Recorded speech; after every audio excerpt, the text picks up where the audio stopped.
নমস্কাৰ। পশুপালন মোৰ প্ৰিয়, মানে মই পশুপালন কৰি ভাল পাওঁ। সেয়েহে আজি মই এঠাইলৈ গৈ থাকোঁতে সাধাৰণতে অসমত দেখি নোপোৱা এটা বিৰল দৃশ্য দেখি মই ভিডিঅ' কৰি আপোনালোকলৈ আগবঢ়াইছোঁ। আচলতে গৰু জাকটো দুজন মানুহে, এজন আগত এজন পিছত চৰাবলৈ লৈ গৈ আছে। ইমান পৰিপাটি নিয়াৰিকৈ লৈ গৈছে, কোনো গৰুৱে উৎপাত কৰা নাই, এটা গৰু উৎপাত কৰা নাই।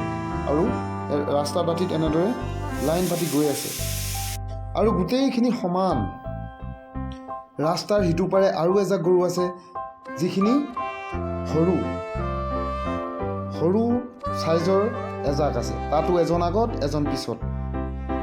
এই দৃশ্যটো আপোনালোকক দেখুৱাই আছোঁ সুদূৰ ৰাজস্থানৰ পৰা।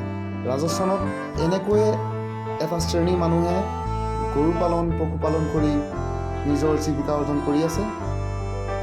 শাৰী পাতি গৰুবোৰ পাৰ হৈ গৈছে আৰু গাড়ীবোৰ ৰৈ দিছে জেগাত, কোনো হাই হুলস্থুল নাই, বিন্দাছ পাৰ হৈ গৈছে।